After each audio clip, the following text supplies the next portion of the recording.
Cette vidéo est tournée dans le cadre de la Semaine de la science et des technologies. Son contenu correspond au programme du domaine d'apprentissage des sciences du ministère de l'enseignement primaire, secondaire et technique, développé dans le cadre du projet d'éducation pour la qualité et la pertinence des enseignements au niveau secondaire et universitaire.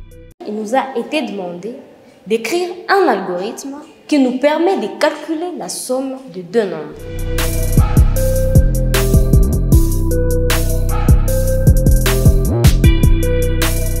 Dans la vidéo précédente, je vous ai laissé deux exercices.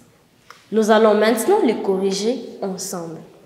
Nous allons donc commencer par l'exercice 1, dans lequel il nous a été demandé d'écrire un algorithme qui calcule la somme des deux nombres. Algorithme, somme de deux nombres. Nous déclarons ensuite les variables à utiliser. Variable nombre 1 en entier, variable nombre 2 en entier. Pourquoi nous déclarons deux variables? C'est parce que nous avons deux nombres à insérer. Commençons ensuite le corps de l'algorithme. Début, écrivons le titre de notre exercice en le soulignant. Écrire addition des deux nombres, soulignons, écrire. Demandons ensuite à l'utilisateur d'entrer le premier nombre. Écrire, entrer le premier nombre. Donnons-lui ensuite la possibilité de saisir le premier nombre dont la valeur sera entrée dans la variable nombre 1. Lire nombre 1. Demandons à l'utilisateur d'entrer le deuxième nombre. Écrire, entrer le deuxième nombre. Donnons-lui la possibilité de saisir le deuxième nombre. Lire nombre 2. Ensuite, affichons la somme de ces deux nombres. Écrire, la somme de ces deux nombres vaut, la virgule pour concaténer, nombre 1 plus nombre 2, fin algorithme. Voici donc les résultats. Affichage algorithme 1. Addition de deux nombres, le titre étant souligné. Entre le premier nombre, la partie où nous avons demandé à l'utilisateur d'entrer le premier nombre.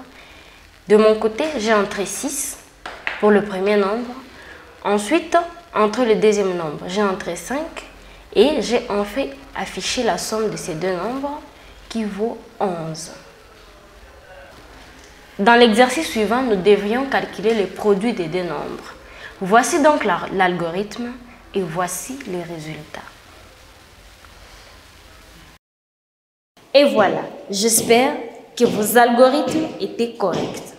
Dans les cas contraires, j'espère que les corrections vous ont été utiles. Vous pouvez vous exercer en écrivant beaucoup plus d'algorithmes. Un point très important à signaler, ce sont les symboles que nous utilisons pour écrire les signes qui représenteront nos opérations. Par exemple, pour le signe de multiplication. Pourquoi écrire un astérisque au lieu du signe de multiplication que nous connaissons?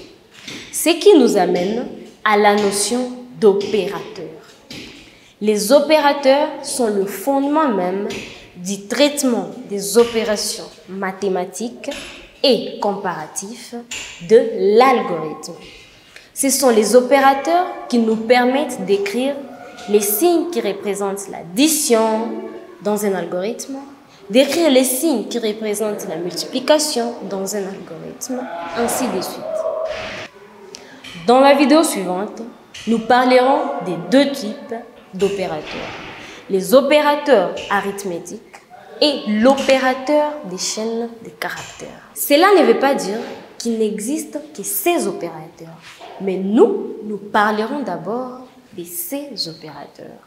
Donc, si vous voulez en savoir plus, revenez dans notre prochaine vidéo.